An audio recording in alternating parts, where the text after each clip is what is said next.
Tá gravando. Pronto, deu aqui, tá Deu? gravando. Muito obrigada. Bom, para começar, vocês continuam me vendo se eu fizer isso? Sim. Então tá. Para começar, bom, a psicanálise ela não é uma psicologia. Eu estudei psicologia na graduação e eu via que realmente ela não tem muito a ver com o que a gente entende com psicanálise. Então, eu era uma área do conhecimento e aí eu comecei a me especializar, então eu estudava, eu fazia análise, mas eu fui vendo que depois de um tempo isso não tinha nada a ver. Por quê? A psicanálise ela é a única teoria que trabalha com o inconsciente, a única. Alguém pode falar, não, mas tem também a psicologia analítica, que é de Jung, que foi um discípulo de Freud. Aí vão falar assim, não, mas ele trabalha com o inconsciente coletivo. Mas não é isso o da psicanálise. O inconsciente é diferente. E ele rompe em algum dado momento com Freud, e aí ele cria a teoria dele analítica e Freud cria a psicanálise, né? Então, a gente também vê na psicologia outras áreas como TCC, teoria do cognitivo comportamental, ou teoria do comportamento, teoria comportamental. A gente vê também na psicologia a área da Gestalt, terapia, ericksoniana, rogeriana, enfim, tem várias áreas para atuar dentro da psicologia. E a gente sabe que a terapia tem vários efeitos, mas a psicanálise ela vai aí para outro lugar. E aí eu vou tentar dizer um pouco desse lugar. Em um primeiro momento, é importante dizer também que a psicanálise ela é um método, então, de investigação do inconsciente. É uma teoria que ela estuda o psiquismo e trata, no início, Freud tratava as doenças nervosas. E eu já vou explicar o que é isso. Mas aí, ele hoje a gente trata, como é que é hoje essa análise, né? Ela trata pelo método de associação livre. A gente não trata, por exemplo, pela hipnose. Freud abandona a hipnose, que era você, né, se hipnotizar com aquele pêndulo. Tem até agora a série no Netflix, bem de terror e horror, para quem quiser ver e depois a gente conversar. E lá ele fala da hipnose, mas em dado momento ele abandona e cria um método de associação livre, que é o quê? O paciente dizer tudo o que ele quiser, tudo que vier à mente, sem censura, sem resistência, sem restrição. Restrição de jeito de falar, restrição de várias coisas, porque as pessoas acreditam que ao falar a gente fala mais do que a gente pretende. E quando a gente fala mais do que pretende, a gente está falando do nosso inconsciente. E aí as pessoas vão falar, ah, mas eu já ouvi falar de inconsciente, o que é isso? A gente tem ali o nosso pensamento, nossa memória, isso tudo você já deve ter estudado. Isso é o nosso consciente. Mas tem algum outro momento que isso se torna inconsciente, que são lembranças, são traumas, são coisas que são desprazerosas para o consciente. Então, eles precisam ficar lá no inconsciente, quando a gente não tem acesso da memória, para que isso aconteça. Bom, só para não me perder aqui. E aí isso muda tudo, porque não existe esse inconsciente coletivo. Cada um tem seus traumas, cada um tem suas vivências, cada um tem uma forma de se relacionar. E é por isso que a psicanálise ela tem um comprometimento com a verdade do sujeito. Ou seja, uma coisa que é do caso a caso, de um sujeito para o outro sujeito. Não tem um método, por exemplo, igual para todo mundo. E isso vai ser muito claro quando a gente vê, por exemplo, no tratamento de uma patologia, né? E aí eu gostaria também de dizer que a psicanálise ela não lida com esses termos patologia, não vai falar do sintoma igual o DSM traz, né? Por exemplo, ansiedade, taquicardia, sudorese. A psicanálise ela trata disso de outra forma. Porque a gente precisa ver esse sujeito como sujeito. E foi isso que me encantou, inclusive, na psicanálise, porque a gente começa a ver esse sujeito como um sujeito pleno, um sujeito total, né? E não ele segmentado ou algo que dá certo para mim, dá certo para o outro. Né? Por isso que essas teorias e movimentos que propõem que o sujeito ele faça igual aos outros, que tenha uma metodologia, uma forma certa de ser, a psicanálise questiona muito, porque tem uma outra coisa aí que vai muito além. Bom, deixa eu só arrumar aqui uma coisa que eu... Pronto, você ficou melhor. Também. Freud ele começa a estudar, então, as histéricas. Ele está ali num hospital onde só tem médico. Ele era neurocientista, né? E aí ele vê mulheres que, por exemplo, diziam que estavam cegas. E aí ele colocava a lanterna no olho e a pupila dilatava. E ele falava assim, como que a pupila dilata se, ou seja, no registro orgânico ali tem alguma coisa que está em funcionamento normal, mas ela não consegue ver. E aí ele começou a ver que existia, por exemplo, paralisias, da pessoa conseguir mexer o braço, mas não mexer a mão. Isso é meio impossível quando se trata de algo biológico. E aí os médicos da época olhavam e falavam assim, não, isso é fingimento. Como assim ela não está vendo? Claro que ela está vendo, ela quer chamar a atenção.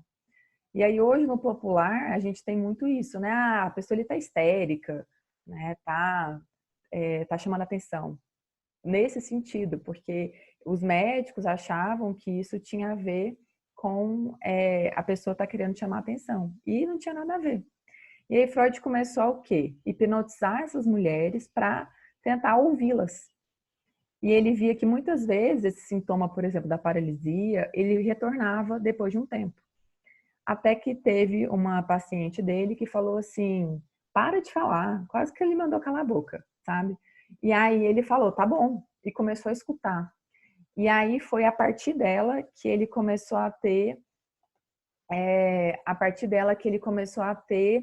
essa sacada de deixar o paciente falar e criar a associação livre. Bom, e aí, depois desse estudo com as histéricas, ele começa a estudar os sonhos, que até então, antes, ninguém tinha dado sentido para o sonho. Então, o sonho era o sonho. Tinha, por exemplo, o dicionário de sonhos. Quem nunca abriu um dicionário para falar, o que eu sonhei? Vou ver aqui o que é. E aí ele abria, e aí ele falava, não, isso deve ter algum sentido. Por que essa paciente está sonhando isso? E aí ele começou a investigar. Ele começou no início, até com Jung, essa questão assim dos símbolos, dos signos. Então, por exemplo, sonhar com caixas, isso significava para ele, na época, sonhar com órgão sexual feminino. Ou, por exemplo, espadas com o pênis. Então, tinha muito a ver essa relação. Só que ele foi percebendo que, às vezes, dependendo do contexto, isso tudo mudava. E o mais importante do sonho era, na verdade, o relato que o paciente fazia acerca dele. Porque se ele pegava o sonho bruto e interpretava, normalmente daria errado. Por quê? O sonho, ele é uma manifestação do inconsciente. Então, imagina, o inconsciente está aqui, existe uma barreira do recalque para não deixar isso passar, então tem uma resistência. E aí, quando consegue furar essa barreira da resistência, esse sonho passa. E aí ele passa não da mesma forma que estava lá atrás, antes da barreira do recalque. Ele passa de uma forma deformada, criptografada, digamos assim. E aí a gente não tem acesso ao conteúdo latente, que a gente chama, que é isso que está lá atrás. A gente só tem acesso ao conteúdo manifesto, que é o que a gente lembra. E aí o Freud fala uma máxima, que eu não sei se vocês conhecem, que ele vai falar que o sonho é a expressão de um desejo proibido.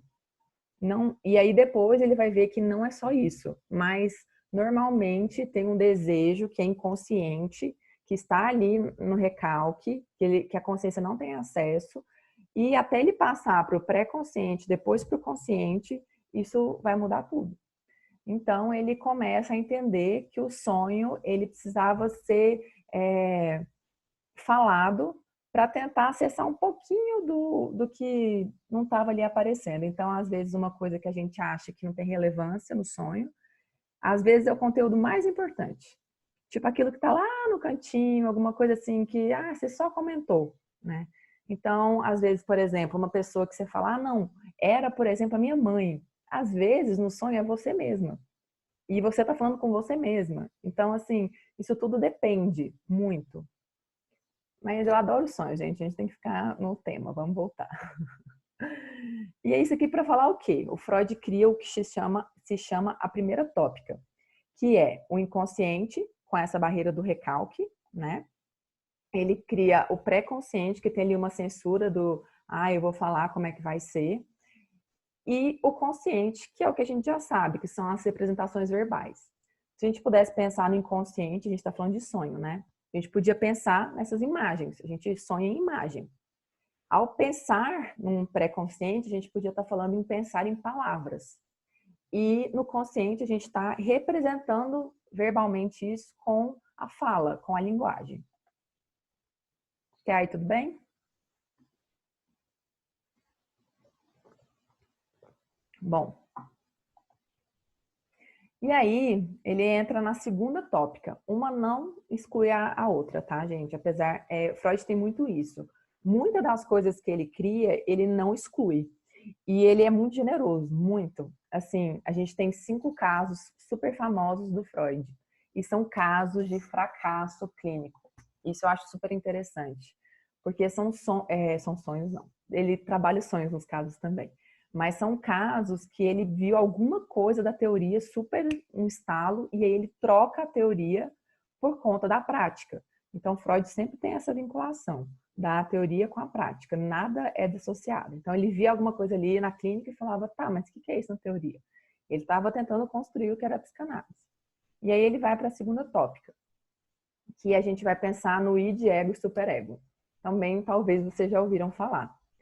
O id, a gente pode pensar num princípio do prazer, que é eu ter prazer instantâneo no momento que eu estou ali querendo. Então, por exemplo, estou com calor, eu vou tirar a roupa, não estou com calor. Então, é o princípio do prazer, algo assim, mais rápido, mais instantâneo. Então, eu estou com ansiedade, eu vou comer muito. Então, vai tendo ali uma certa articulação. Aí a gente pode pensar do outro lado, o superego, que ele vai falar, por exemplo, você não pode ser assim. E aí ele vai ser a instância que a gente chama da culpa, né? Ele é herdeiro do complexo de Édipo. Ele vai culpar muitas vezes o eu que está ali no meio disso tudo. Então tem o id e tem o superego que tem essa instância da culpa. E aí o ego ele vai ser regido pelo quê, então? O que a gente chama de princípio da realidade. Então, é aquela questão, voltando, né? Se eu tô com calor, eu não posso tirar a roupa. O superego fala, não pode ser assim. Mas o id fala, eu tô com calor. E aí, o que acontece no meio? Você vai e liga o ar-condicionado. Ou você vai e coloca uma roupa mais fresca. E assim, falando nesse exemplo, fica muito ridículo até. Não, então é muito fácil. Mas a gente tem várias situações na vida, inclusive no consultório eu vejo isso, que a gente tem várias situações que não são assim. Tem situações que a gente tem que lidar com essas duas instâncias de uma forma muito mais difícil, né? Por exemplo, só pegar temas polêmicos, eutanásia, aborto, né? Religião, política. Então, isso tudo vai lidando de várias formas, e principalmente as relações humanas. Porque Freud vai falar que a gente tem 3 fontes de sofrimento no livro dele do Mal-Estar na Civilização. A primeira, a gente pode pegar ali as fontes naturais, por exemplo, um terremoto, uma tsunami. A gente tem também ali o próprio corpo, então o envelhecimento, tudo, as doenças, tudo isso que isso traz. E uma terceira fonte, ele vai falar, por exemplo, das relações, que elas causam ali também um sofrimento. Mas ele também tem uma frase que é um paradoxo, e isso tem muito na psicanálise, que é preciso amar para não adoecer. Então, de certa forma, a gente vai ter aí um sofrimento muito grande com essas relações, mas a gente também precisa dessas relações, tanto para se constituir como sujeito, quanto para não adoecer. E ninguém está falando nada, eu estou indo. Bom, e aí, tudo isso para falar que a gente tem um conflito interno, então. Então, pensa bem, princípio do prazer, princípio da realidade. Id e ego, inconsciente, consciente. Então, tudo isso vai ter um dualismo muito grande. E a gente vai ficar meio, sabe, conturbado. E aí, o que a gente faz? O eu é bem esperto. Ele tem ali vários mecanismos de defesa para todos esses ataques. E ele vai ter, por exemplo, um primeiro mecanismo de defesa, que seria a negação, né? Não aceitar um fato que está perturbando o ego. Ele não aceita esse fato. Ele vai falar, ah, não, isso não tem nada a ver. Por exemplo, você está com câncer. Não, não estou não. Todo mundo diz, né, aquela famosa frase, o primeiro passo é a negação. Então, é nesse sentido, né? O primeiro passo é o eu negar o que está acontecendo. Aí, no segundo momento não é evolutivo. A gente tem um outro mecanismo de defesa, que eu coloquei aqui na ordem um segundo, que é a projeção. Então, isso acontece, eu acho que se eu pudesse dizer qual é o mais frequente para a clínica, eu diria a projeção. Porque a gente nega, normalmente, sentimentos ou intenções nossas e a gente atribui ao outro. Então, você está lá falando, não, acho que ele não gosta de mim. E muitas vezes é você quem não gosta e tem medo de que ele não goste. Então, por exemplo, isso acontece muito em relação aos ciúmes. Da pessoa acreditar que a outra pessoa está traindo, mas na verdade é porque ela tem alguma questão, alguma intenção disso e tem medo que o outro faça. Então, isso acontece muito, muito mesmo. Bom, formação reativa. De você é um outro mecanismo de defesa que você diz o oposto ao real, à realidade que você quer falar. Então, por exemplo, em vez de eu falar assim, não é seu pi, pi, pi, aí você fala, não é querida, entende? Então, assim, tem alguma coisa ali que você diz oposto ao que você quer dizer, porque você sabe que, de certa forma, você precisa manter essa relação. Tem a racionalização, por exemplo, justificar atos pela lógica. Então, por exemplo, não, uma pessoa que, por exemplo, confere toda hora a porta. Não, mas eu preciso conferir, porque eu não lembro o que aconteceu, então eu fui lá conferir várias vezes, porque eu estava fazendo outra coisa, e aí eu não lembro se eu tranquei ou não, e aí eu fui lá de novo, e 1, 2, 3 vezes, percebe? Então, isso também tem a ver com isso. E tem a regressão, que é um mecanismo de defesa bastante primitivo. Por exemplo, passa uma barata e eu subo na mesa, como se a barata fosse me matar, né? Mas na verdade a gente sabe que isso não vai acontecer e mesmo assim a gente sobe na cadeira, sobe na mesa para se livrar desse bicho, né? Ou ainda, quando a gente está apaixonado, a gente tem um movimento ali de regressão muito forte, né? De, às vezes, atribuir ao outro o que você imagina que ele sabe o que você tem. Então, por exemplo, não, eu preciso falar com ele porque ele me entende, ele que me ama, ele que, sabe? Então, tem uma identificação ali muito forte. Me perdi nos nomes dos métodos de defesa, mecanismos, tá? Bom, esse que eu estava falando agora, que é bastante primitivo, é a regressão. Quando a gente justifica os atos pela lógica, chama racionalização. Desejar o oposto do que eu quero dizer, a gente coloca como formação reativa. Projeção, atribuir à pessoa, né, aos afetos e intenções que você nega em si. Por exemplo, eu odeio essa pessoa e na verdade amo. Negação, não aceitar o fato que te perturba.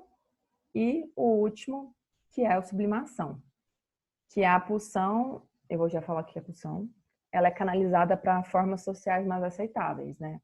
Então, por exemplo, uma pessoa que ela comia bastante. E aí essa pessoa começa... Peraí que travou aqui. Aí voltou. E aí essa pessoa começa a comer, por exemplo, livros. Mas isso é uma metáfora. Ela começa a ler muito. Então é uma forma de deslocamento dessa pulsão para algo mais saudável, né? Menos mortífero. Então, eu coloquei outro exemplo aqui, né? Não, isso vai ter que ficar para depois. Mas, bom, isso tudo para falar o quê? Hoje, a Gi colocou aí embaixo, gente, todos os mecanismos. Isso tudo para falar o quê? Muitas coisas, mas a priori que a psicanálise ela não trata um diagnóstico, ela trata o sujeito. Então, quando a gente fala em sintoma em psicanálise, é outra coisa, não é um sintoma que você retira, porque às vezes esse sintoma é o que faz a pessoa ser aquela pessoa. Mas você consegue muitas vezes trabalhar esse sintoma para que ela consiga uma forma mais sustentável de lidar com ele. Bom, e aí a gente vai falar que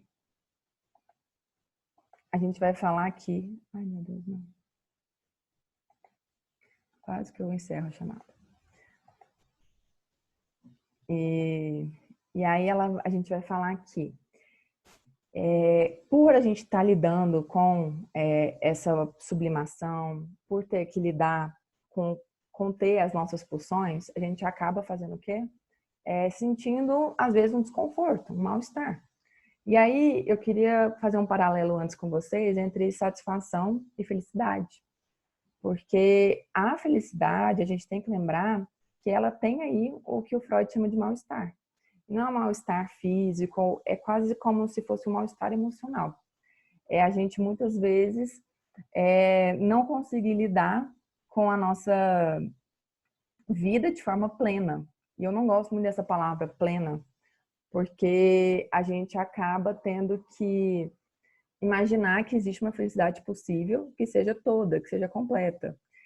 E a psicanálise diz que a felicidade ela nunca é toda, ela não é completa. Sempre vai existir algo que falta. E vocês não devem falar, nossa, mas então a pessoa pode ir atrás, tem que ser plena, tem que ser completa. Mas vai ter aí uma questão muito forte para entender por que que falta. Lembra disso, falta. E eu vou falar, alguém pergunta aqui sobre pulsão e sublimação, eu vou falar mais, pode deixar, mas é um pouquinho mais na frente. Então, Freud acreditava que o quê? Que a gente tem um corpo, que ele se excitava muito com a vida, com tudo. E eu vou falar desse ditado também, Daniela. E que ele vai falar que a nossa tensão do corpo, o corpo ele tem tensão por si mesmo, então ele tem muito ali uma energia que a gente precisa extravasar de algum lugar. Ele chama de descarga. Então essa excitação dos corpos, ela precisa ter uma descarga.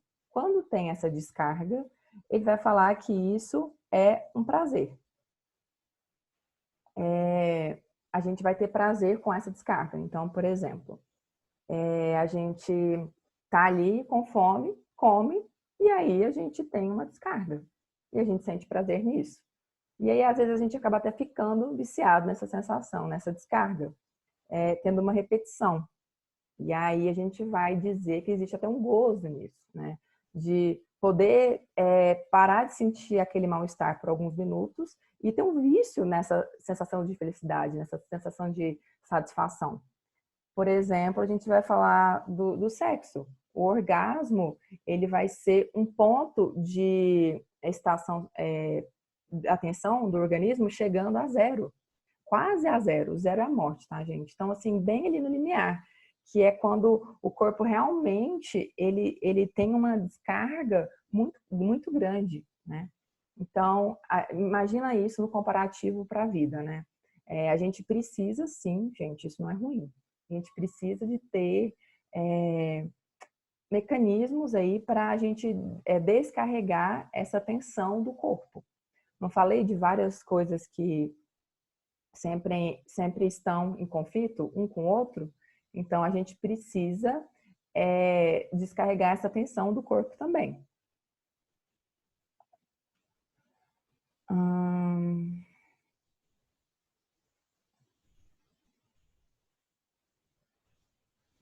Aí, eu coloquei um exemplo aqui. Por exemplo, agora é época de quarentena, né? Epidemia e pandemia, né? E aí, a gente tem, às vezes, uma dificuldade em entender quando a gente quer, por exemplo, estar com outro, como a gente chama no popular, por uma carência ou pelos pequenos momentos de prazer que você tem com essa pessoa, né? Por exemplo, a gente vê isso muito com a fome ou a vontade de comer. Então, isso tudo vai estar ali girando nisso que eu estou falando, que chama satisfação. Lembra, gente, que a satisfação ela nunca é total, ela nunca é plena. Lembra que eu falei que existe um mal-estar, existe uma falta? Porque, por exemplo, só da gente viver em civilização, a gente tem que lidar com o outro. Então, tem certos limites, né? E aí o Freud vai falar do complexo de Édipo, que eu falei lá antes, só mencionei, que ele vai falar do mito do complexo de Édipo, que é do Édipo, né? E aí ele cria o complexo de Édipo para falar que a criança, ela tende a querer casar com a mãe e matar o pai. Pode causar uma certa estranheza nesse primeiro momento, mas é um mito. Então, o que ele teoriza a partir disso, né? Édipo foi, no mito, ele foi deixado e aí a família dele, a vidente, né, trouxe isso para ele, falando que isso ia acontecer com aquele filho.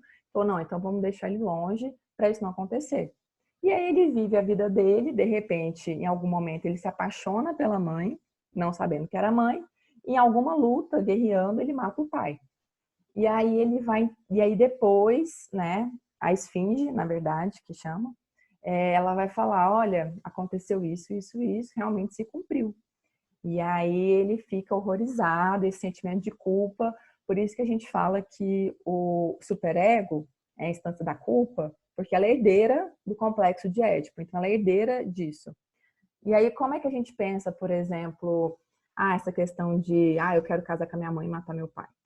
Criança, ela nasce e ela conhece quem primeiro? A mãe. A mãe é tudo para ela. A mãe é quem traduz o mundo para ela, a mãe é quem dá comida, a mãe é quem dá colo, a mãe é quem dá carinho. Então, existe sim um momento ali, que eu vou falar um pouco mais disso também, de um grande prazer nisso. Mas, de repente, quando a criança começa a crescer, ela começa a ver, tá, mas minha mãe não é só minha. A minha mãe é do meu pai. Eu não posso criar uma criatura com a minha mãe. Ela cria com meu pai.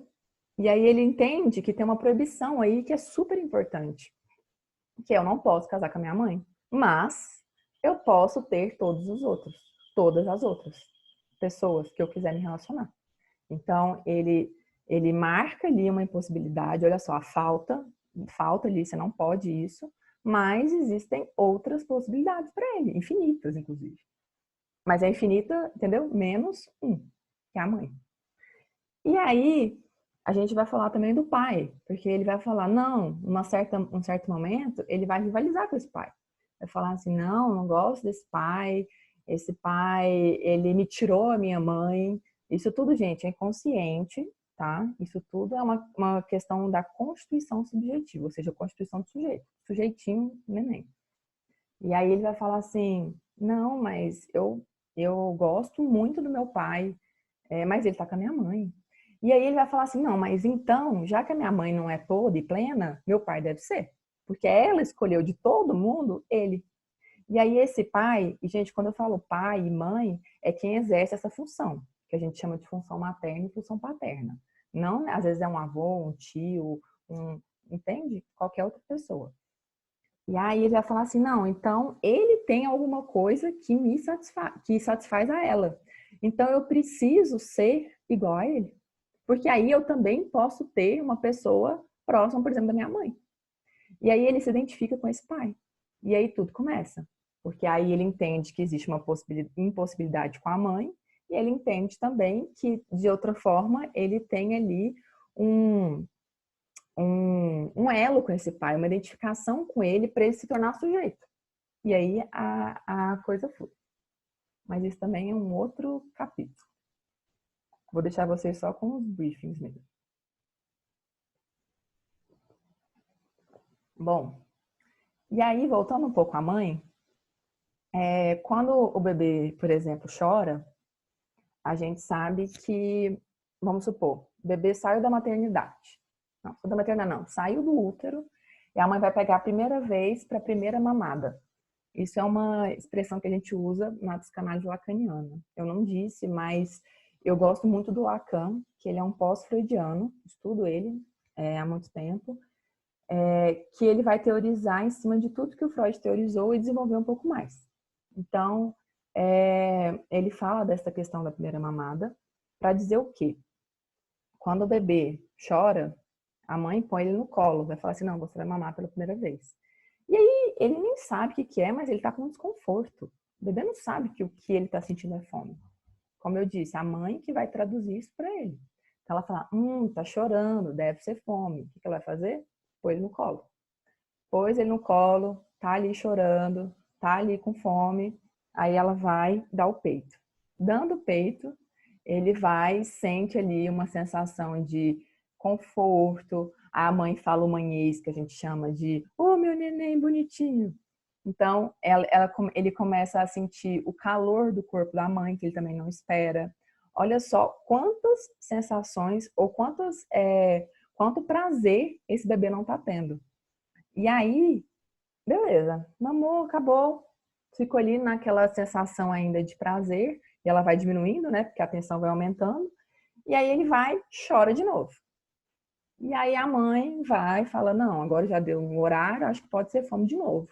E ela vai, põe ele de novo no peito e faz o mesmo processo. Conversa, tem o calor, tem o leite, tem tudo. Só que o que vai mudar? Aquela experiência primeira nunca mais vai existir, que a gente chama do a mais. Algo se perdeu. Porque antes ele não sabia que isso tudo ia acontecer. Agora ele chora para criar alucinadamente essa experiência de novo. E não vai ter. Porque ele já teve ela ali no registro, e aí no segundo momento já é outra coisa. É próximo? É. Tem satisfação? Tem. Tem prazer? Tem. Mas não é igual. E aí, isso que a gente vai chamar de algo que está sempre perdido, né? Algo que a gente sempre vai tentar retomar. Lembra que eu falei da falta? Tem a ver com isso. É um objeto perdido que a gente nunca vai recuperar, mas a gente vai tentar, e muito. E ainda bem que ele foi perdido. Porque imagina, se o bebê consegue essa nova mamada, essa satisfação plena, ele fica nisso a vida inteira. Vai ter uma pessoa até a mãe morrer de 50 anos da mãe. Mas depois de um tempo, isso não dá liga, porque esse sujeito não se constitui. Vocês vão entender por quê. Então, é importante que esse objeto ele caia para que outros possam vir. Assim como a mãe, lembra? É preciso que a mãe não possa ser a mãe para que outras pessoas possam estar nessa relação. Então, por exemplo, ele vai falar, Freud, ele é o Freud.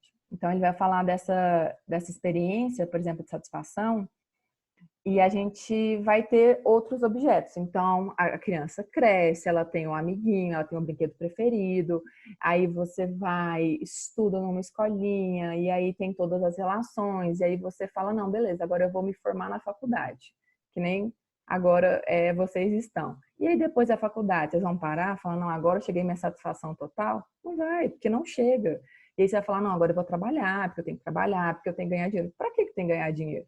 Para você ter ali seus objetos de prazer que você se relaciona. Para ter uma família, para ter um consultório, para ter viagens, para ter o que você quiser, para ter um filho, para ter um carro.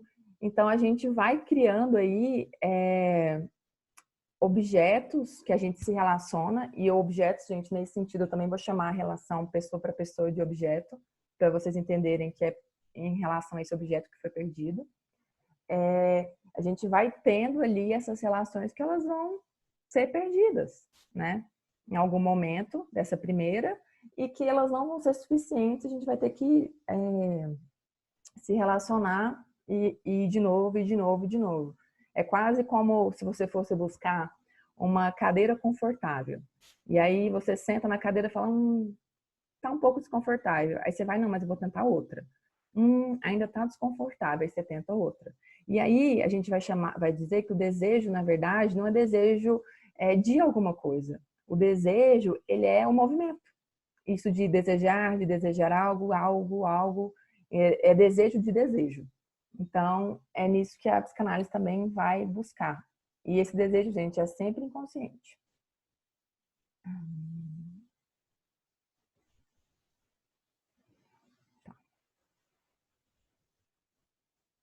E lembrando só o que eu coloquei aqui, que essa criança, ela não vai ter uma satisfação imediata, né? Porque a criança, ela não tem muito essa noção que eu disse antes, de princípio de prazer e princípio da realidade. Ela trabalha ali no princípio do prazer.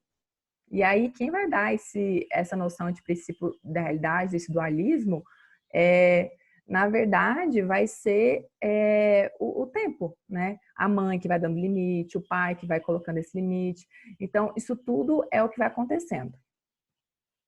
E aí, nisso, por exemplo, a gente vai falar que não, até estou falando isso com a Gil ontem, que não há integração entre amor e ódio.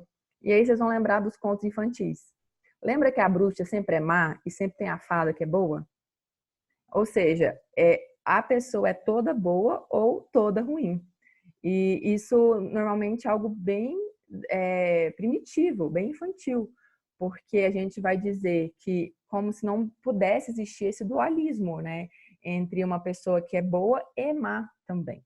Então, isso existe depois, quando a gente cresce e vira sujeito, entende que essas coisas elas estão intrínsecas, né? Não é algo que é dicotomizado. Essa dicotomia na psicanálise, ela normalmente não existe.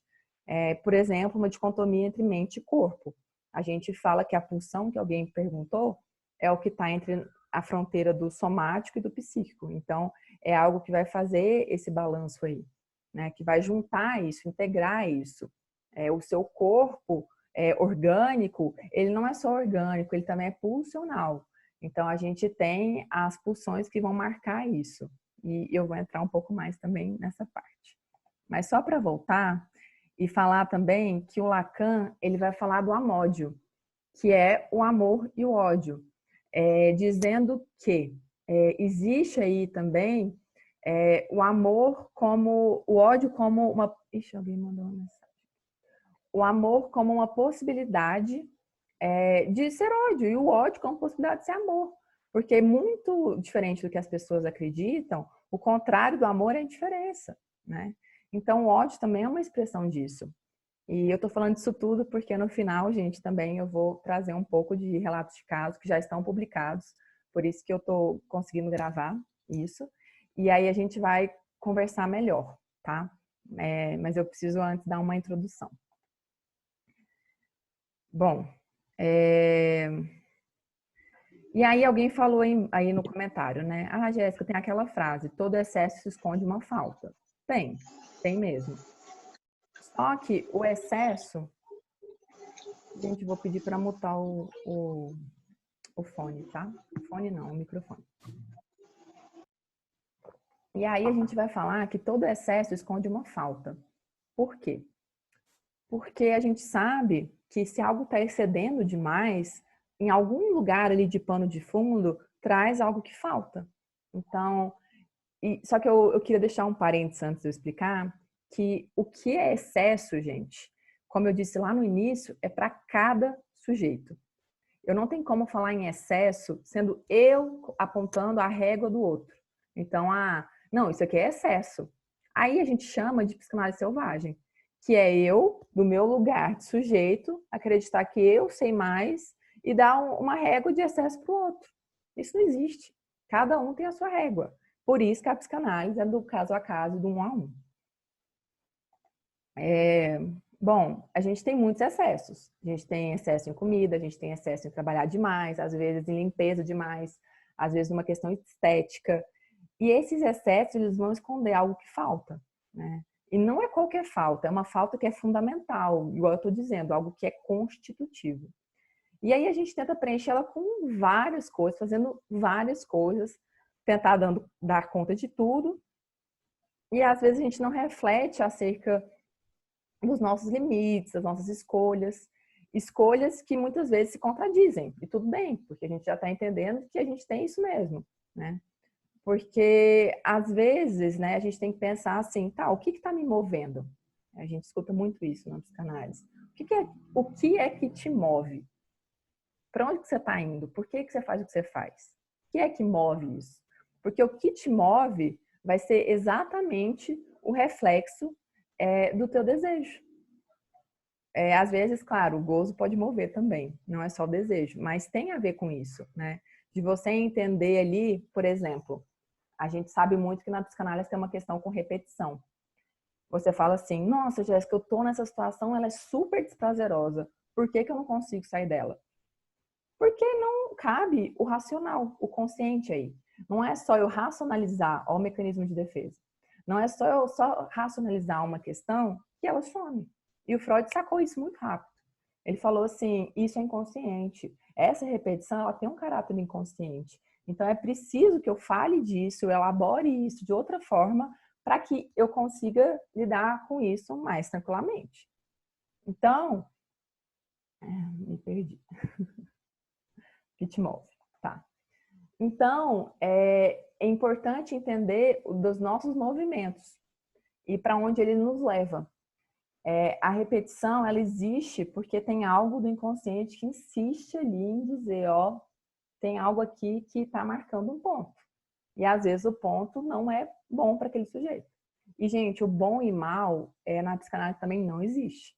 Porque o que às vezes que a gente fala, não, eu quero o bem da pessoa, eu quero ajudá-lo. A forma que eu estou ajudando não é a forma que às vezes a pessoa precisa de ser ajudada. E a gente vê isso muito no consultório. O que é bem para a pessoa é totalmente subjetivo. Bom, e é isso tudo para falar que, gente, na psicanálise, a gente nasce sem corpo. E aí vocês devem, não, estou ouvindo direito, tá? A psicanálise, a gente nasce sem corpo. Não existe um corpo na psicanálise. Porque a gente entende que não é esse corpo biológico.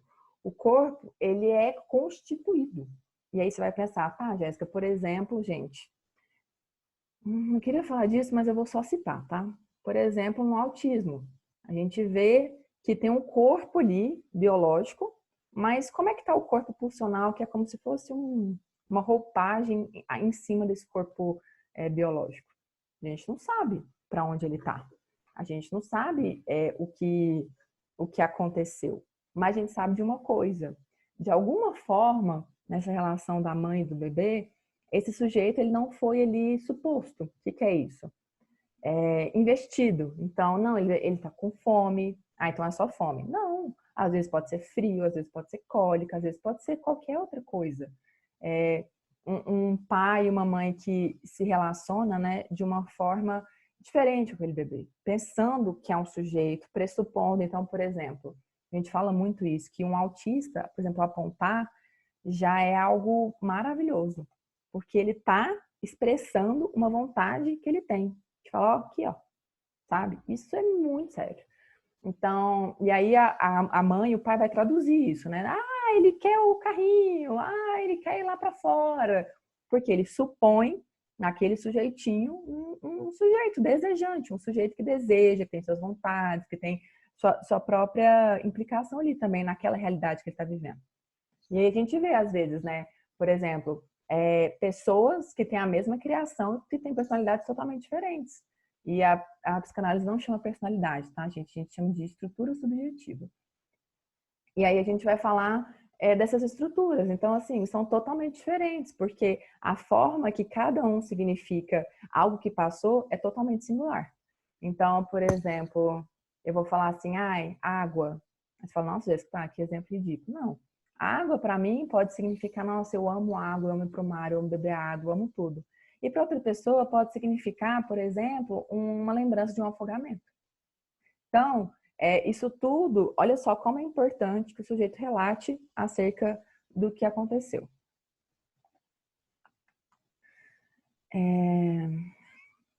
Então, só para falar que o corpo em psicanálise não é a mesma coisa que um corpo como organismo. É um corpo, gente, que ele é falado antes mesmo de existir e continua a ser falado após a vida. Como é que é isso? A pessoa tá lá grávida, já começam. Ah, ele vai ser um menino, ah, vai ser menina, chá de revelação não tá aí? Ele vai falar assim, ah, ele vai ser um jogador de futebol, nossa, esse aí vai ser médico. Gente, nem nasceu. E as pessoas já estão querendo pressupor um monte de coisa. E que bom, tudo bem até aí. É importante pressupor que esse sujeito existe, que está ali. Então, até no seu próprio nome. Pensa aí, cada um. A história, eu tenho até um post sobre isso. A história do nome de vocês, do nome próprio, né, de cada um. Como é que é isso? Como é que isso foi pensado? Como é que isso foi formado? Então, a gente tem uma história acerca do nosso nome muito antes da gente nascer. Uma história pregressa. E tem depois que a gente morre também. A gente tem questão de fotos, lembrança com as pessoas.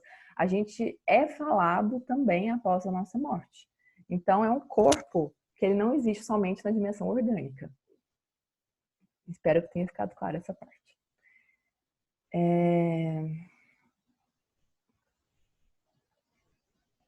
E aí a gente, como, né, sujeitos e adultos, a gente como uma criança, a gente aposta nesse sujeito na possibilidade desse corpo-organismo advir em um sujeito.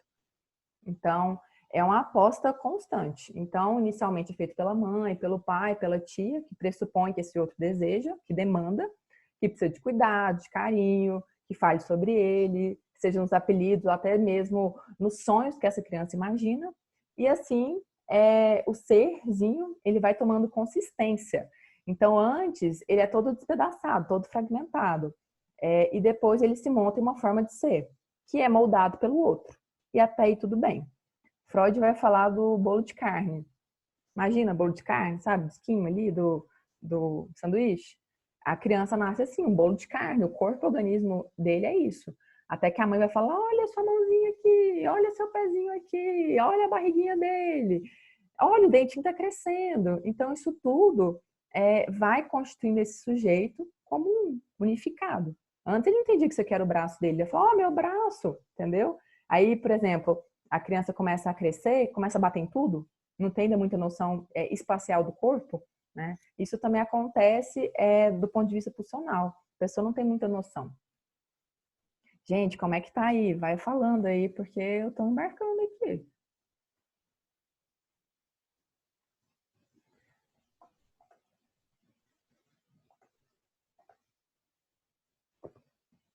Acho que todo mundo já foi embora, porque ninguém falou nada. Estamos aqui. Ótimo, obrigada. Gostando muito da aula. Ai, que bom. Gente, é um tema muito complexo. Na parte que você falou do complexo de Édipo, eu já passei por isso. Eu tenho 2 filhos, né? E assim, fui mãe pela primeira vez. Então, quando eu fui mãe pela primeira vez, a médica detectou meu filho com quase 8 anos com complexo de Édipo. E aí ela falou, olha, você precisa ter uma estratégia, porque assim, eu trocava de roupa na frente dele, eu, assim, demorei 6 anos, né, ele foi filho único, neto único e tudo, e é isso, exatamente isso que você falou. Aí eu peguei e comecei a mudar, né, tipo, não trocar mais roupa na frente dele, deixar ele fazer coisas mais sozinhos e tudo, para que ele saísse disso, né, dessa dependência. Dormir na E porque própria ela, cama, né? exatamente, na verdade ele sempre dormiu, né? Mas assim, às vezes ele ia para o quarto e tudo, mas ele fazia isso. Assim, eu acho que eu não sabia, né, que existia isso. Eu fui aprender depois que eu fui mãe, né? Que a gente precisa separar essas coisas, porque a gente vê assim o pessoal, vamos ter uma criação mais moderna, né? Deixar o filho uma criação diferente, né? Deixar assim, trocar de roupa, o filho ver a mãe de calça e sutiã, essas coisas era assim, eu achava que isso era normal. Só que ela disse até que ponto, até depende da idade, né, que isso é normal, né? Enquanto a criança ela está nessa evolução, né, até os 7 anos e tudo, ela precisa sair desse complexo, porque ele, igual aquilo que você falou, ele precisa se apaixonar pelo de fora, né? O outro, Poxa, por que eu vou me interessar por uma menina de fora se minha mãe está aqui, né? É isso que ela falou para mim. Então ela falou, você tem que se mudar essa estratégia. Ela me ensinou e eu fiz tudo isso. É muito interessante, viu? E aí ele mudou completamente. Isso é muito E isso interessante. tudo assim. Obrigada, Cristiane, né, por esse exemplo aí maravilhoso, ainda mais de vivência pessoal, a gente sabe quanto isso atravessa a gente. Gente, estudar É, psicanálise é isso, a gente começa a se ver em tudo, sabe? Que nem quando eu estudei psicofármaco, né? A gente vê os transtornos e tudo e falou, gente, eu tenho tudo. Então, assim, é comum isso acontecer. Mas eu queria falar, você me lembrando, né, de uma questão que o Lacan traz da alienação e da separação. O sujeitinho, ele precisa se alienar. Então, ele precisa colar na mãe. Só que o que precisa também acontecer em um segundo tempo? Esse descolamento, que é exatamente o que você trouxe, que é a separação, né? Nomeando como Lacan diz. Então, esse sujeito pensado, traduzido pela mãe, e daqui a pouco ele começa, não quero comer isso. Não gosto de jiló. E a mãe fala, não, mas você vai comer, não gosto. E aí, eu estou dando um exemplo até um pouco chulo, mas isso vai acontecendo. E aí ele vai começando a criar suas vontades, criar os seus próprios limites, colocar às vezes uma roupa que ele quer, dormir às vezes a hora que ele quer. E claro que essa separação é necessária. Tem gente que às vezes vai até para o mais radical. Então, por exemplo, eu tenho que falar porque é isso, eu tenho que me posicionar e pronto. Não é bem assim, né? A gente tem ali, claro, olha só o dualismo aí de novo, algo que precisa às vezes ter ali um limite, algo que precisa ter ali uma censura, é constituinte também. E aí, para falar de quê? Né? Que a gente, essa imagem, agora vai ficar um pouquinho mais teórico, mas se vocês se perderem aí, eu paro e explico, tá? Mas essa imagem, gente, ela é unificada, olha só, da criança de si a partir do outro, que a gente chama de grande outro na psicanálise. Que são formados por várias pessoas com quem o bebê, por exemplo, tem uma relação, com quem cuida, quem marca aquele sujeito como sujeito, entende? E aí, a partir desse olhar desse outro, a criança vai se ver unificada. E aí o adulto vai falar, é você, é sua mão, é isso, você gosta disso, você não gosta disso, você é uma pessoa muito alegre, você é uma pessoa muito inteligente. Então, vai marcando esse outrinho, né, nessa alienação que a gente falou, né? E aí a criança começa a se ver reconhecendo nisso. Eu sou isso mesmo, que massa. Só que esse olhar do outro pode ser outra coisa. Por exemplo, estou lembrando de um caso, não vou dar muitos detalhes, mas que falava assim, nossa, alguém da família dizia para essa pessoa assim, você é tímida. E ela cresceu com esse significante muito tempo, muito tempo. E eu vou falar significante, não palavra, porque Lacan traz isso também, que o significante, ele é como se ele fosse vazio de sentido. E quem preenche esse sentido é o sujeito. Como? Associando a um outro significante. Então, por exemplo, cadeira. Eu posso estar falando da cadeira de sentar ou das cadeiras da mulher, das ancas, né? Então, manga, eu posso estar falando da manga que eu estou comendo ou a manga de roupa. E isso vai ser, inclusive, na análise toda. No consultório, a gente vê muito isso, né? Que a gente não pode pressupor um sentido para aquela pessoa, a não ser que ela dê. Então, isso a gente está chamando aí de significante, tá? Então, às vezes, é significante, por exemplo, tímida, ficou com ela a vida inteira. E aí, em uma sessão, eu questionei, falei, tá, mas e aí? Você se vê tímida? E aí ela falou, não sei, acho que não, mas é porque meu pai sempre falou isso, não sei o quê. Entende? Como a coisa vai criando o que a gente chama de cadeia de significante, porque ela começa a falar disso.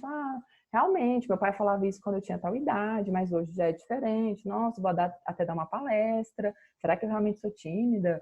E eu também achava que eu não era sociável, mas olha, eu cheguei nesse lugar que eu não conheço ninguém, é o tanto de amizade que eu tenho, entende? E aí ela vai criando novas significações para aquele significante. Isso tudo para dizer o quê? Né? Que ela começa a se reconhecer inicialmente com um corpo que não é vivido como o seu. É um corpo que o outro vive e marca ela, certo? Então, existe aí uma identificação com o outro que antecipa imaginariamente a forma total do corpo. Então, é um esboço. Esse outro vai antecipar imaginariamente a minha forma. E aí, Freud vai falar do um autoerotismo que a criança vai ter para o narcisismo, que é o quê? O que ele vai dizer? Ele vai dizer que o sujeitinho ele começa a tomar para si o corpo dele como objeto amoroso. Ou seja, ele coloca a si mesmo como objeto de investimento pulsional. Então, ele vai investir em si mesmo. Ele vai investir, por exemplo, escovando o dente. Ele vai investir, por exemplo, lendo algo. Então, entende que ele começa a colocar esse investimento em si, tá?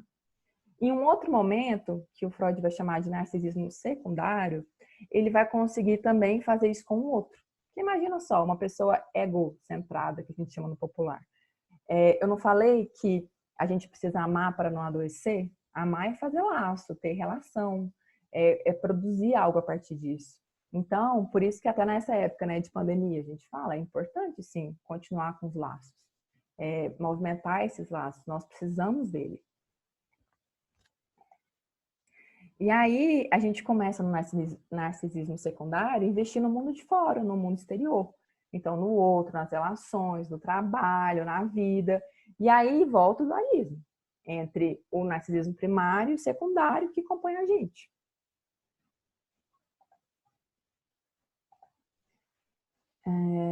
Bom, e aí eu também tenho um post que eu gosto, que eu coloquei uma frase assim: de todas as prisões, a do corpo é a maior delas. E agora a gente vai entrar propriamente mais no corpo, tá?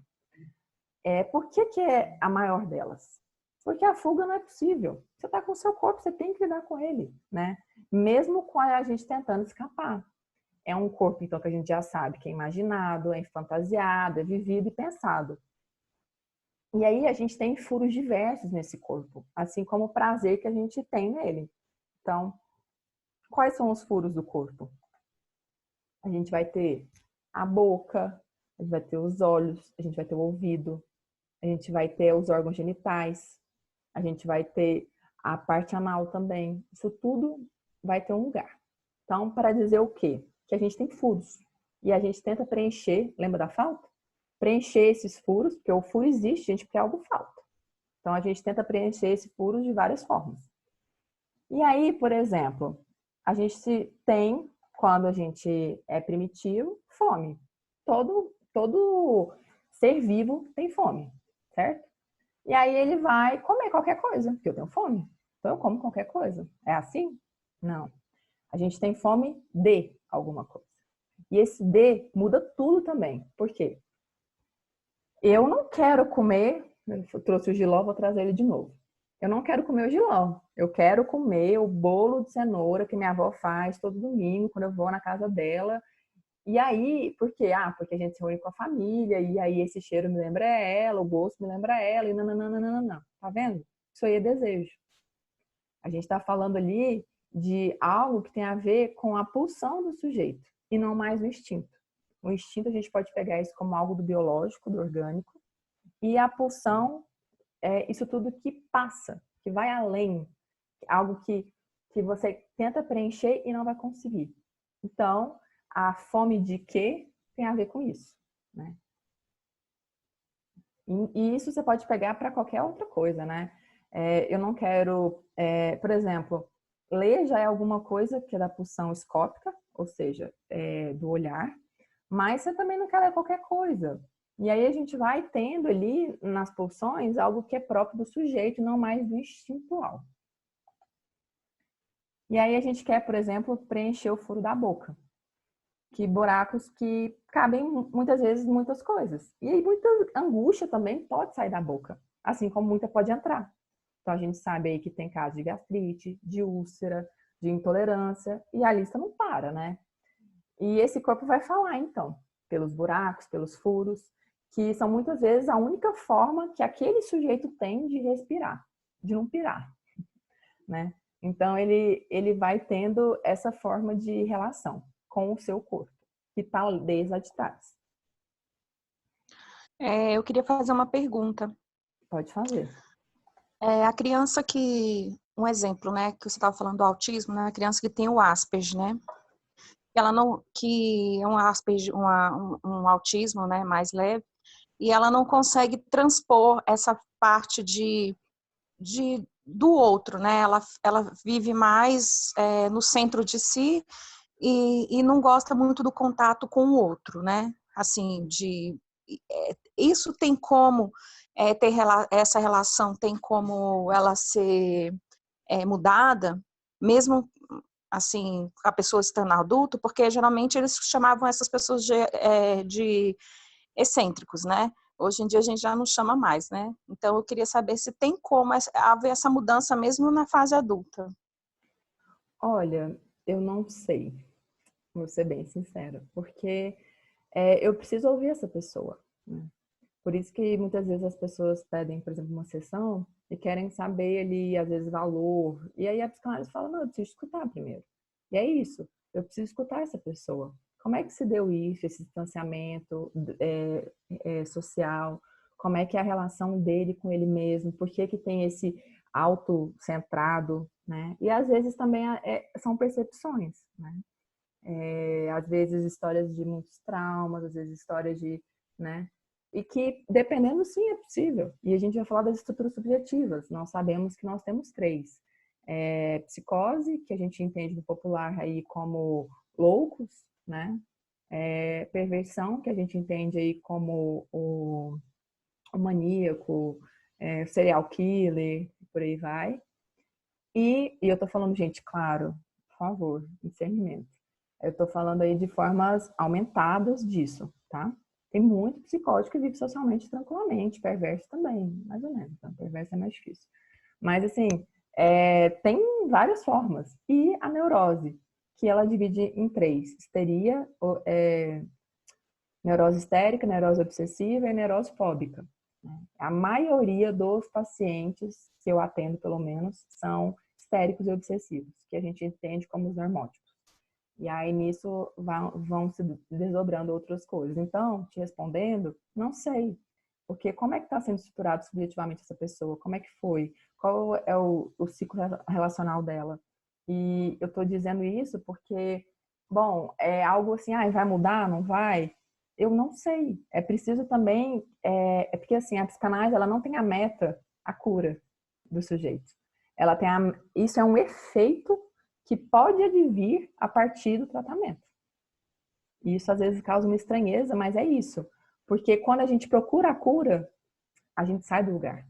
A gente sabe, por exemplo, que um sintoma, ele não é para ser removido. Ele é para entender que ali tem um ponto que existe do inconsciente que a gente precisa sondar, entender o que é, falar mais disso. E aí, esse sintoma, ele pode ser de alguma forma removido, mas não porque eu quero no momento que eu quero, mas como efeito dessa fala, entendeu? Mas eu vou precisar continuar. Depois eu vou abrir para perguntas. E aí, por exemplo, eu acho que vocês já ouviram falar que o Freud vai dizer da fase oral, anal, fálica, latência e genital. Mas eu gostaria que vocês não se fixassem nela, porque não é algo que é como se fosse evolutivo. A gente pode pensar nessa pulsão que eu disse, né, que vai para além do instinto, como essas excitações, ideias afetivas, como Freud chamava. E aí a gente tem a pulsão sexual. E, gente, sexual na psicanálise não tem nada a ver com sexo.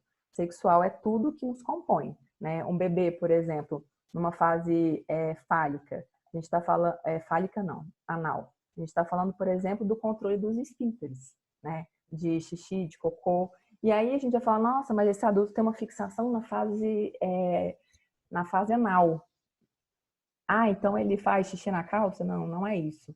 A gente está dizendo que, por exemplo, esse controle dos esfíncteres tem a ver, por exemplo, com uma pessoa que às vezes gasta rios de dinheiro em jogos e uma pessoa que, por exemplo, é muito mão fechada.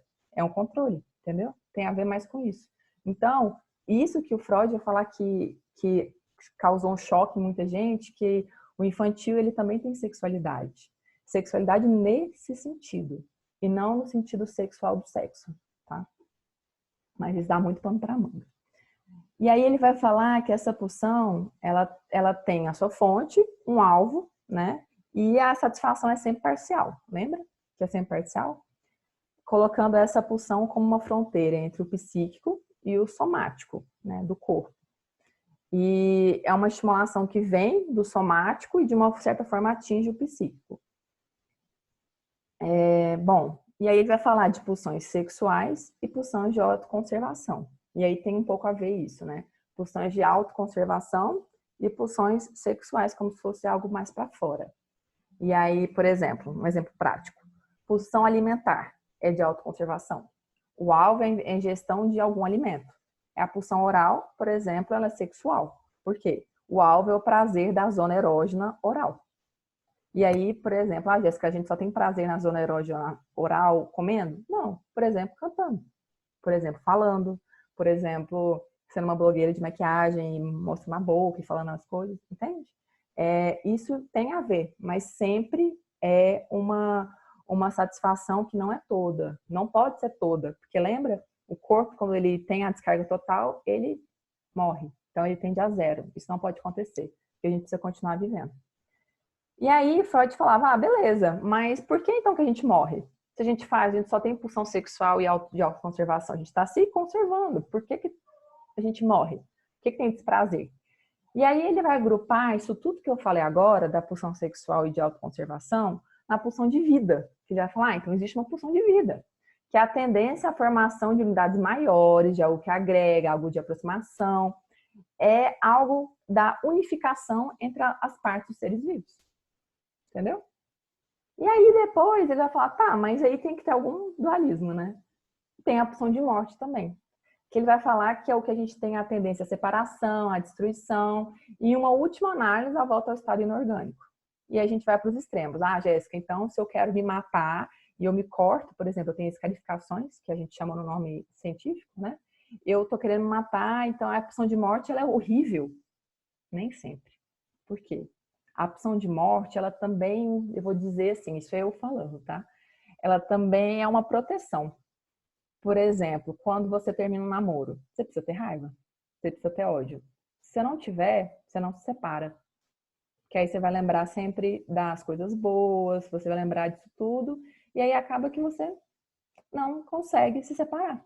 Então, você ter medo, por exemplo, eu tô andando na rua, tem alguém me seguindo, eu tenho medo, eu tenho um perigo, eu tenho ali algo que também vai me colocando ali da própria pulsão de morte com isso. Então, tem esse outro dualismo entre pulsão de vida e pulsão de morte.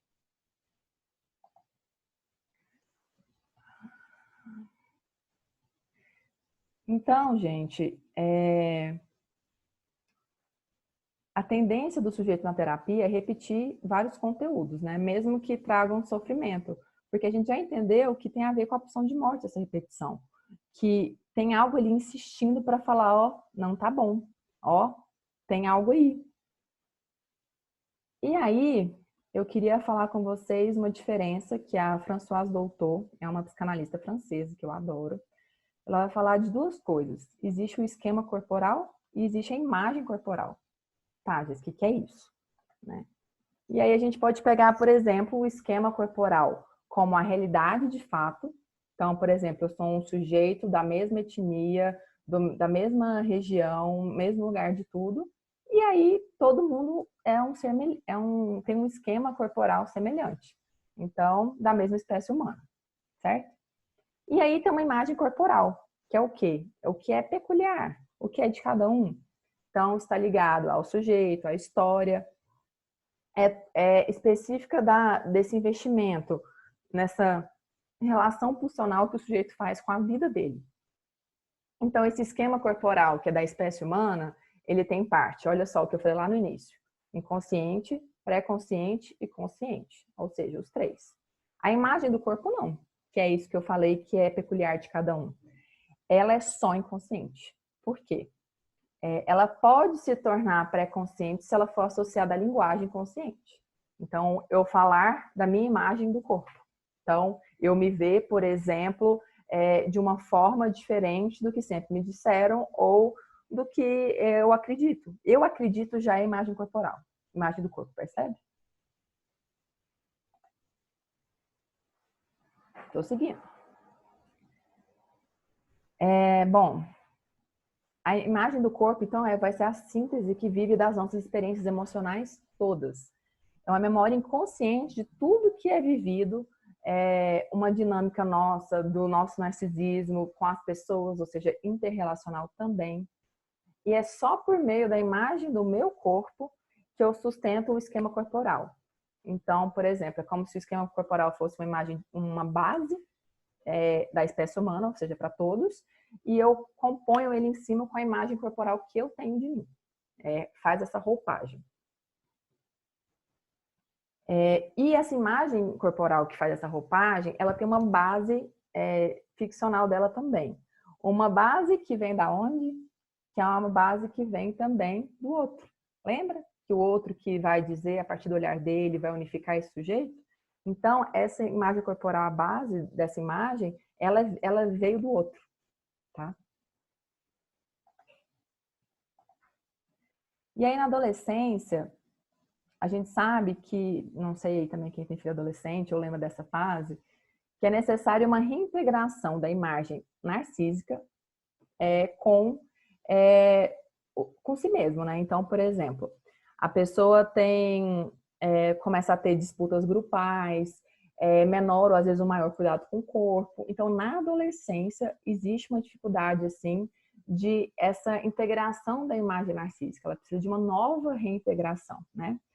Então, tem um conflito entre a imagem real, que a gente chama, e a especular. Ou seja, a imagem que eu crio de mim, essa imagem corporal, e essa imagem ficcional, que é a de base, que veio do outro. Então, o suporte que eu tenho muitas vezes, presta atenção nisso, que isso vai ser ótimo para o caso clínico, é o que sustenta esse desarranjo. E às vezes desestabiliza a imagem que eu projeto no meu corpo. Vou falar de novo. O suporte do olhar do outro, ou seja, esse outro que me dá suporte, quem eu sou, não, então eu tô bem? Tô bem. Não, então eu tô feia, então eu tô feia. Tô bem? Gostou dessa roupa? Como é que tá? Nossa, acha que eu preciso emagrecer? Como é que fica? Isso dá um suporte.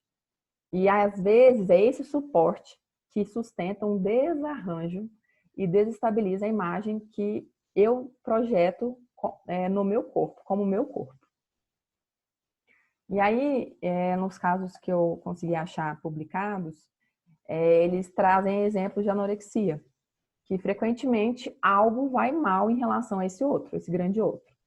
Que é uma relação com esse outro imaginário, que é o que eu imagino, o que ele pensa, como é, que tem a ver com a fantasia. Né?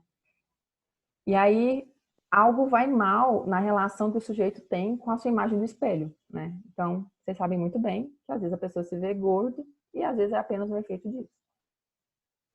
Gente, eu queria começar os casos. E aí eu vou abrir depois. Queria saber antes se vocês têm alguma questão. Ixi, alguém pediu uma participação. Eu queria só perguntar assim, tipo, a gente vê muitas pessoas, muitos relatos de artistas, né, de pessoas públicas que falam, né, eu acho que é mais ou menos, eu queria saber se é mais ou menos isso que você estava falando. Ela se vê normal, tranquila, com o seu corpo, só que o outro, né, a mídia, as coisas, a força a fazer dieta, tomar remédio para emagrecer e tudo. Aí chega um certo período que essas pessoas se assumem mesmo. Não, olha, eu fiz tratamento, psicanálise, e eu me aceito do jeito que eu sou, eu acho que eu sempre fui feliz do jeito que eu sou, e é assim que eu vou ser. Então, acho que deve ser isso, né? As pessoas já se aceitavam, né? Mas o outro fez a intervenção nela, ela buscou isso a vida inteira e chega um ponto que ela fala, não, não é assim que eu quero ser, eu quero ser como eu sou, eu estou feliz assim. Eu acho que é mais ou menos isso, né? Que é muito difícil uma separação dessa imagem que o outro faz a gente. E se separar dela é muito doloroso. É realmente anos, é um processo. E que às vezes pode ser de uma forma importante, mas lembrando que a imagem, gente, ela é sempre inconsciente, tá? Então, a gente consegue ter consciência dela como? Falando sobre isso em uma análise. Por que não é entre amigos? Não é com outras pessoas? Os amigos têm a sua função, né? Mas a análise tem outra. Existe uma coisa que a gente chama de transferência. É um elo, uma relação que se cria entre o analista analisando que permite isso aconteça. Permita que você recorde coisas que você nem lembra, permite que você fale muito mais do que você espera, permite que você tenha a repetição e consiga ver o que de fato está repetindo. Que olha, isso é meio óbvio, mas não é. Que a gente só consegue entender que repete a partir da segunda vez que acontece. Então, a gente está lá falando, nem sabe que está repetindo. Aí, em outra sessão, você vai lá e fala de novo. Aí você fala, putz, repeti. E aí você começa a entender que você tem um mecanismo ali, lembra da opção de morte? Que acontece mesmo da própria repetição. E às vezes você tem até um gozo nisso, né? Que é diferente do prazer, que é algo que às vezes é um prazer para o inconsciente, não para a consciência. Por exemplo, ter medo de algum animal, ter uma fobia. Aí você fala, não, Jéssica, o que é bom para mim ter um medo de aranha?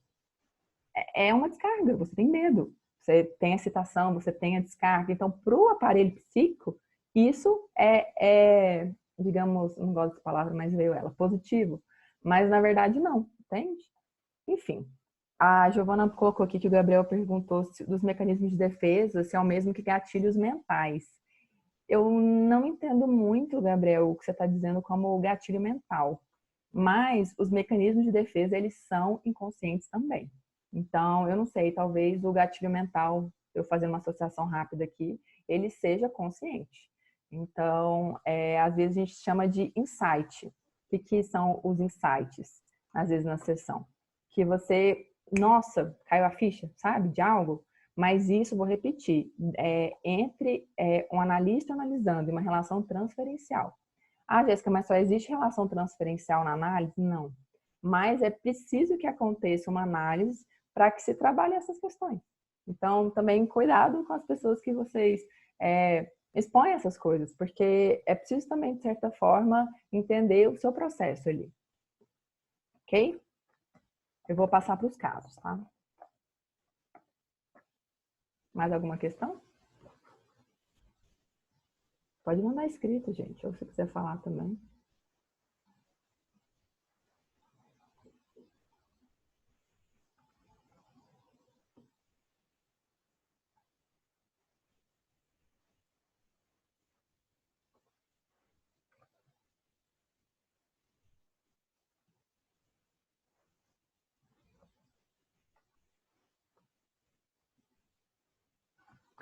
Bom, Camila, e eu vou ler exatamente como está aqui. Ah, deixa eu mostrar o livro antes, eu achei esse livro lindo. Chama O Corpo. Foi organizado pela Daniela Chatelá e a Márcia Maeso. Eu conheço elas são da UNB, né? São professoras de lá. Não foram as minhas orientadoras de mestrado, mas a gente tem uma super transferência. Inclusive, a Daniela também faz parte, assim como eu, do campo lacaniano de Brasília. E elas são lacanianas, né? Lacanianas, então, tem a ver com esse psicanalista pós-freudiano que foi Lacan. Camila, ela tem 13 anos e ela foi atendida em um ambulatório no Rio. E ela chega com a queixa de baixo peso corporal, taxa de desnutrição e recusa a comer para não engordar. E aí ela tem uma intensa dor estomacal que sentia ao se permitir, ao se alimentar, dor que havia cessado ao decidir não ingerir mais alimentos. E aí ela foi diagnosticada como anorexia nervosa. Camila, ela, né, nos atendimentos, ou seja, essa pessoa foi ouvida, né, em uma análise, né, na verdade, não existe psicanálise dentro de hospitais, mas não necessariamente uma análise. Mas sim, existe uma escuta ali clínica, analítica, que é possível que essa transferência aconteça. Ela fala em um dos atendimentos que duas professoras de balé lhe haviam dito que ela estava acima do peso para conseguir passar no concurso de dança que ela queria muito. E aí, a partir daí, começa o quê? As dores estomacais, afirmando que acabaram por ajudá-la, porque parar de comer ajudou ela a alcançar o objetivo que ela queria. Mas aí o que acontece? Ela está tão fraca que ela desmaiou em algumas aulas e não conseguiu continuar. E aí, ela começa, alguns dias depois, a sentir dor na perna. E ela relata isso para as psicanalistas. E, olha só, não teve nenhuma causa orgânica. O que é isso? Assim como as histéricas, lembra lá no início que eu falei? Assim como as histéricas, ela tinha a função biológica, o organismo está funcionando perfeitamente. Mas algo que tem a ver com o psiquismo estava tendo uma comunicação aí, de certa forma, que impedia ela de não entender a causa orgânica e sentir a dor. E aí, nessa reorganização corporal, ela começou a impor a ela uma dieta restritiva, concomitante a essa dor estomacal. E aí começa a se frustrar porque ela não satisfez a vontade das professoras de balé, né? Por causa da fraqueza dos desmaios. E aí ela começa a perder a referência que ela tinha como sujeito do desejo. Ou seja, ser bailarina e passar em um concurso importante para aperfeiçoar a técnica dela. Então, ela se reduz ao quê? A um objeto que é criticado pelo outro. Quem é esse grande outro aí? As duas professoras de balé. Então, a Camila, ela torna-se dor. Já não mais do estômago ou das pernas, mas a dor de não responder a essa demanda desse outro, que não leva em consideração como sujeito de desejo. Um sujeito que tem ali o seu próprio desejo, e não que é objeto de desejo desse outro. E aí, esse não é um caso único. E eu vou falar do caso da Mariana. Ela é uma adolescente. Gente, as duas são adolescentes. Uma tem 13, essa que é a Mariana, ela tem 16. Ela foi atendida também no ambulatório. E o primeiro atendimento, baixo peso, taquicardia, sensação de desmaio, também foi diagnosticada com anorexia nervosa. E aí, a Mariana, ela tem distúrbios eletrolíticos, precisando ficar internada e ficou por mais ou menos 3 meses. Durante essa internação, a Mariana ela sofre um infarto. E os médicos acreditam que seja provocado pela carência de potássio, né, que a gente sabe que regula o ritmo cardíaco. E aí, ela começa, né, nas sessões, a recordar que ela começou uma dieta restritiva aos 13 anos de idade. Lembrando que ela tem 16. Ao ouvir do pai que ela não era bonita porque ela estava gorda. E aí ela começa até a assumir na sessão que às vezes ela imaginava que o pai não gostaria de mais vê-la caso ela não emagrecesse. E aí o pai idealizava a filha conforme a imagem que ele construiu. E ele fazia várias viagens, né, de trabalho. E aí, ao invés dele se dar conta que ele nunca vai ter a filha que ele imaginou, tentar realmente fazer que essa imagem caia, isso às vezes é muito uma dificuldade dos próprios pais, da família, de deixar que essa imagem que a gente tem do outro caia, ele vira e responsabiliza a filha pelo abandono dele, cobrando que ela fizesse a imagem que ele quer, da própria fantasia dele, que é o quê? Que ela emagrecesse. E ele ainda fala, gente, ele fala: você não é a filha que desejo. Você não é minha filha. Ela é magrinha, diferente de você. Do mesmo modo, então, como Camila, a Mariana cai, então, do grande outro como sujeito, por ter se tornado esse objeto de desejo do pai, do olhar do pai. Então, ela tem que ser aquilo. Tanto Mariana quanto a Camila, ela necessitava de uma sustentação desse olhar para se estabilizarem, lembra? Para um sujeito unificado, da imagem unificada, para além da imagem narcísica, ou seja, como sujeitos de desejo.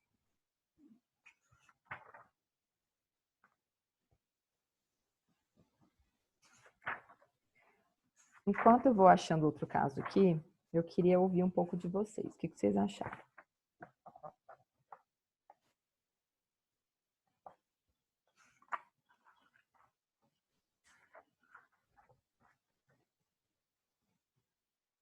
Professora, tá me Oi, escutando? Na minha família eu tenho um caso, uma prima minha, né? Ela não se achava muito bonita, ela não se arrumava, ela não se cuidava. E um certo dia, né?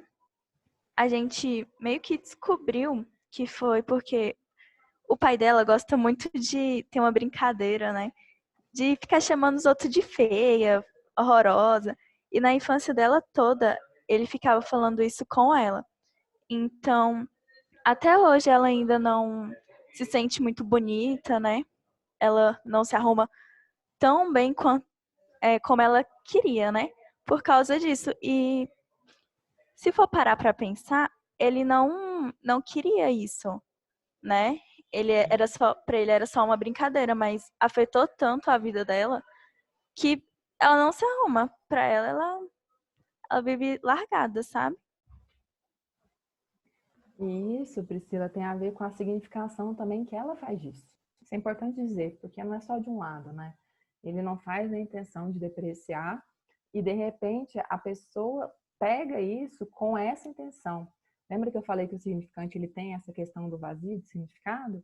Ela colocou esse significado nisso, né? Então, ele me acha feia, ele me acha feia, eu sou feia, eu não sou bonita, eu nunca vou ser, então para que me arrumar? Isso vai deslocando para outras cadeias significantes, né? E aí ela vai tendo ali uma construção totalmente da ordem que a gente chama da fantasia e não consegue colocar isso para o simbólico, né? Colocar em palavra, dar corpo a essa imagem, né? Que o pai traz dela, que ela sabe que existe. Então, também, alguém, eu estou agora também inventando, o pai pode falar, nossa, mas é feia, hein? E aí a pessoa vai lá, tá, eu sei que eu sou bonita, tipo, é uma brincadeira, entende?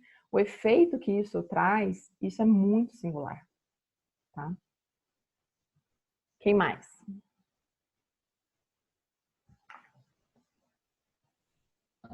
A nível de consultório, né? Quais, assim, sugestões que você dá para a gente abordar esse assunto? Porque a maioria dos pacientes, né, vão no consultório. Isso, você colocou no mudo. Ok, no mudo? Aí, agora voltou. Voltou? Uhum. Paciente, assim, a nível de consultório, né? A gente vai pegar um paciente, assim, dependendo da linha que cada um for seguir, a gente vai pegar um paciente que está com excesso de peso. Então, a gente tem uma linha de consultório para que a gente também pode causar um trauma no paciente, né? Às vezes a gente vê muito, pessoal, o paciente veio aqui, daqui 20 dias, 30 dias, o paciente já não volta mais. Então, pode ser uma coisa que a gente pode ter inibido esse paciente. O que você orienta para a gente trabalhar a nível de consultório, o modo de falar, como abordar esse paciente, para que a gente não cause nenhum trauma nesse paciente. Olha, eu acho que já tendo, né, Cristiane, esse cuidado, já é muito importante. Se existe essa preocupação que isso aconteça, já é muito bom. Por quê? Como eu disse, o efeito disso, você não sabe se vai causar um trauma. Às vezes a pessoa consegue lidar, né? Mas é importante lembrar que existe sim essa dimensão do psicológico, né, da psique, do psiquismo, que tem a ver com o corpo. Então, é muito importante, né, humanizar isso. Não, por exemplo, pegar ali, fazer o trabalho e pronto. Existe uma história de vida daquele sujeito, né? Ainda mais quando a gente nomeia essas patologias, né? Então, assim, às vezes perguntar como que isso começou? E assim, olha só, isso é muito sério. Não fazer uma psicologia dentro do consultório, porque existem profissionais para isso, tá? Então, eu indico sempre indicar, porque também tem muito profissional que quer dar conta de tudo e cada um tem sua área por um motivo, né? Estuda específico por um motivo. Mas é entender que esse sujeito, ele tem muito mais do que aquele sintoma. Ele é muito maior que isso. E aí eu acho que hoje ficou um pouco claro que ele é construído antes mesmo dele nascer. Então, essa construção desse corpo que chega até você vai chegar de uma forma totalmente diferente. Então, é importante, às vezes, anotar alguns dados da família, não fazer uma anamnese, entende? Mas algo que a pessoa vai soltando, algo mais fluido, né? Ah, eu tenho isso. Nossa, desde quando? Ah, entendi. E lembra alguma coisa para você isso? E aí a pessoa vai falando, para você saber que tem sim alguma associação com isso. Ela é um sujeito da linguagem, ela é um sujeito social, então isso tudo vai ter a ver, tá? Uhum. Eu, Gé, eu queria só complementar do lado da nutrição, né? claro. Porque esse aspecto que você falou de que nós nutricionistas a gente não pode fazer a análise, isso é muito importante, porque muitas vezes a gente fala que o paciente ele vê no profissional um espaço, uma abertura para falar no profissional nutricionista, né? Então, mas essa escuta qualificada, a gente não tem a escuta qualificada que o psicólogo tem. Mas muitas vezes a gente vai escutar e muitas vezes a gente vai tentar entender essa relação que o indivíduo tem com o corpo, por exemplo, a interação que ele tem com as pessoas, com o ambiente, mas lembrando que não é uma análise, né? A gente vai tentar entender a relação, que aí a nossa fala vai ser um pouquinho mais direcionada. Então, por exemplo, uma pessoa que tem uma relação muito, muito forte com o corporal e é muito, por exemplo, você está vendo que é uma pessoa que não tem nenhum distúrbio ali e a pessoa se acha gorda, se acha diferente do que você está vendo. Então, você vai trabalhar isso de uma forma diferente, mas na parte nutricional, e vai encaminhar ele para terapia, para análise, né?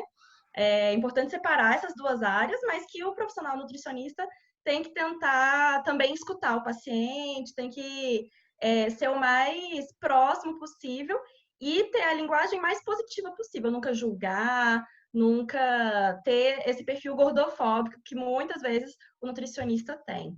Ou se assustar, às vezes, né, com o que a pessoa está falando. Então, assim, lembra que ao perguntar, qualquer coisa pode vir, né? Então, No caso, eu acho que deve ser, assim, ter empatia, né, com aquele paciente e fazer, assim, em um certo momento você vê que ele está precisando, porque, assim, não é a primeira consulta. Você vai na primeira consulta, chegar, já detectar e tal, tal. A pessoa tem que ter empatia, o paciente tem que estar à vontade, né? Aí eu acho que quando a gente vê que realmente que aquele paciente precisa do suporte, aí, com delicadeza, né, orientar. Porque tem muita gente que se fica chateado, né, quando fala de, vai fazer, né, caminhar você para psicólogo. Tem muita gente que ainda tem esse preconceito, né? Então, sim. assim, para ser uma coisa Mas às mais... vezes até o nutricionista que consegue encaminhar, tá? Isso é importante dizer. É ele que consegue, né? Ouvir um pouco essa demanda também, que vai para além, né? Uhum. E Mas, com gente, assim, com jeitinho, né? E muitas vezes faz parte de nós a gente mostrar a importância que o acompanhamento psicológico vai fazer, porque às vezes a pessoa tem esse preconceito, o próprio paciente tem o preconceito e vai achar que você está chamando ele de louco, mas faz parte da gente mostrar a importância dele se conhecer mais, desse processo interior de falar, e como isso vai repercutir na alimentação dele, em outras áreas da vida, né? sim. Bom, gente, eu não sei se vocês aguentam mais segurar aí uns 5 minutos. Eu queria ler só o último caso para vocês, tá? É um caso um pouquinho mais pesado, mas é importante entender como essas relações, elas afetam o sujeito, sim. E é essa mensagem que eu quero passar realmente de como entender essa integração total. Natália, eu vou tentar resumir, tá? A Natália, ela é encaminhada também por esse hospital, e aí ela, de modo repentino, o pai dela falece. E aí a mãe dela começa a trabalhar muito para... E ela fala, mãe, vou fazer uma dieta, eu já estava me sentindo um pouco mais gorda. E a mãe fala, não, tudo bem. Só que a mãe começa a trabalhar tanto que não consegue, muitas vezes, olhar para a filha. Ver que ela estava emagrecendo, ver que ela estava ali ficando mais magra, mais magra, mais magra. E quando a mãe consegue ver, ela fica até impactada, porque realmente ela já tinha perdido muito peso. E aí ela relata que a filha recusava comer e às vezes até havia descoberto que ela estava induzindo vômito após refeições e jogando comida no lixo. Né? Que isso acontece muito também com comportamento bulímico, né? E aí, bom, essa Natália, ela tem, gente, 16 anos, não sei se eu falei. Com 14, ela descobre que ela tem um osteosarcoma. E ela teve que amputar a parte esquerda inferior dela, a perna, né? E aí ela usa com muletas, né? Fica usando muletas. E aí ela chega nesse hospital já com grave desnutrição, com alteração da frequência cardíaca e foi internada, né? E aí ela já tentou que arrancassem a sonda gástrica várias vezes dela. Ela arrancou, né, na verdade, porque ela não queria ser alimentada, até que depois de uma batalha aí com os enfermeiros e médicos, ela consegue ter uma certa dieta ali e que não tem mais risco do ponto de vista nutricional. E aí, com 14 anos, quando ela foi diagnosticada, né, com osteosarcoma, os sintomas levaram ela depois, com 16 anos e meio, para a internação. Então, o que aconteceu nesse tempo, nesse período? Para ela começar a iniciar essas restrições alimentares, a perda do pai. Olha só. E aí, ela começou a dormir muito com essa perda, com essa dieta, ter dificuldade para se concentrar e desmaiava algumas vezes na rua. E aí ela sentiu uma saudade dele, porque na época, quando ela teve esse osteosarcoma, ele era a pessoa que cuidava, ele era a pessoa que ajudava, que levava ela. Então ela sentia muito esse afeto em relação a ele. E aí ela sentia que ela fez algumas escarificações, alguns cortes na pele, porque ela sentia que aliviava a dor que ela estava sentindo, né? Então, ela substituía a dor emocional, ao invés de falar disso, por uma dor física. Então, olha como a fala também é importante. E aí, no caso da Camila, a professora que apoiava deixou de fazer, porque ela não tinha peso suficiente, não conseguia ir nas aulas. No caso da Natália, o pai falece, né? Então, sempre tem alguém ali que estava sustentando esse olhar, essa imagem, que cai. E aí, vem falando um pouco, né, dos 11 anos de idade, quando nasce a irmã caçula, destronando da posição que ela gozava de irmã mais velha. Aos 14, ela tem essa perna amputada, sofre meses, né, contra isso, e pôde contar com o pai nesse tempo. E antes não havia, gente, isso é importante, qualquer menção desse distúrbio subjetivo, né? E aí ela conta também em sessão, né, dessa dor, né, desse pai que era cuidador, que ela começa a ver esse corpo desintegrando, não se reconhece no espelho, olha só o que a gente estava falando. O corpo que vê não é mais o seu, então ela precisa machucar esse corpo para ela sentir. Ela vê-se obesa quando seus ossos estão marcados por uma fina camada de pele. E aí, é quase como se ela desse o corpo dela em um certo sacrifício para que ela pudesse sentir de novo, para que pudesse ter essa imagem, né? Eu não falei, mas o pai insistia que a filha devia ter o corpo da atriz americana Jane Fonda. Eu não sei quem é, gente. E foi isso que desencadeou essa dieta mais restritiva dela. E aí ela começa a atravessar um luto com essas sessões no seu atendimento de alta hospitalar, e um dia ela chega de cadeira de rodas dizendo que a perna dela não mexia mais. Olha só, de novo, as histéricas, a paralisia. E aí os exames físicos não acusaram nada, e a médica deu um ansiolítico para ela, né, para diminuir a ansiedade, e mandou para casa. Alguns dias depois, ela volta e ela fala que o corpo dela inteiro estava paralisado. Inteiro.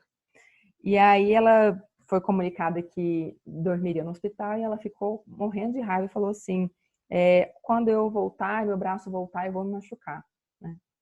E aí a mãe não pôde ficar com a filha, porque ela tinha que trabalhar. A mãe ficou no momento de ter que sustentar a casa, ter que sustentar as filhas, então para ela era muito conturbado também essa questão. E aí ela começou a se rebelar, encontrou uma tesoura, falou que ia se cortar, tentou fazer ali um certo caos na enfermaria, até que ela precisou ser amarrada, e aí ela conseguiu dormir. E aí, no dia seguinte, ela já havia sido desamarrada do leito e não apresentava mais nenhum sinal de paralisia. Não é mágica, gente. Essas coisas acontecem por algum motivo. E aí ela agradece e fala, obrigada, tá? Eu precisava disso. E aí, depois de uma certa discussão com toda a equipe, ela foi dada alta, até porque ela permaneceu que ela estava calma. E a gente diz que isso foi um ataque histérico que ela teve, né? Lembrando das histéricas, de como essa paralisia muitas vezes pode acontecer, né? E nem sempre é uma causa orgânica, como nos 2 últimos casos. E é isso, gente. E para finalizar, que eu já falei muito hoje, tem um poema da Viviane Mosé, que eu gosto muito, e eu vou até colocar aqui nos comentários para vocês, que eu acho muito bonito. Calma aí. Ela fala assim, eu me comovo com o mundo, na verdade eu como o mundo, então deixo sempre um espaço vazio no meu estômago, para caber mais vida. Eu sou movida a vapor de vida, eu sou uma locomovida. E é isso, gente, que eu tinha pensado para hoje aí para vocês.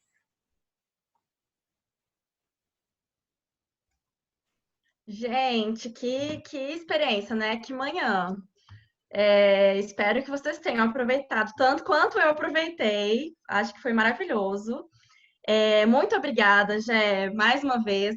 Eu chamo ela de Gé pela intimidade, mas obrigada, Jéssica, pela sua fala maravilhosa, pela sua paixão pela psicanálise. Conseguiu transferir muito bem um pouquinho, né? Assim, um pontinho do que é a psicanálise, que com certeza é muito mais coisa. A gente se reuniu antes, ela estava falando, é tanta coisa, eu precisava de 10 aulas para conseguir passar tudo. Então, muito obrigada, Gé. E, bom, se alguém quiser falar alguma coisa, mas tá todo mundo aqui elogiando, falando que foi muito bom. Eu gosto de, no final, tirar uma foto com todo mundo. Então, gente, quem puder aparecer para ligar a câmera, para a gente tirar nossa foto final de encerramento. Até para eu ver vocês, né, que participaram, que eu só tô vendo nomes e tela preta. É, exatamente. Liguem aí a câmera, por favor, quem quiser, né? Quem sentir à vontade. Dá uma arrumada no cabelo, assim que nem eu.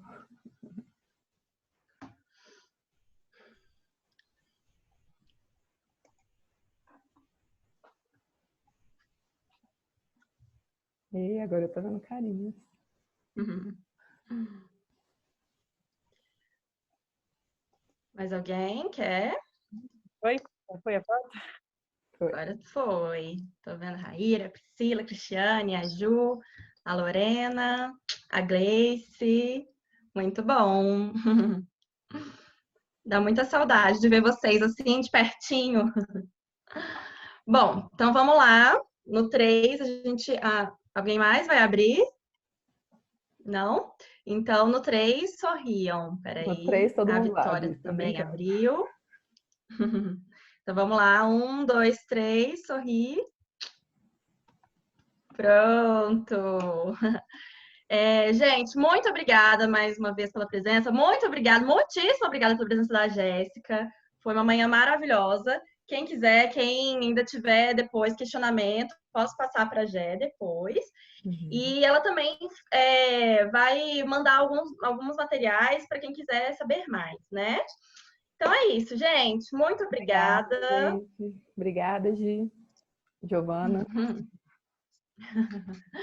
Então, um beijo para vocês, boa quinta-feira e até a próxima, gente. Muito obrigada. Gi, e para parar de gravar, como é que eu faço aqui? É só apertar lá naquele botãozinho de novo.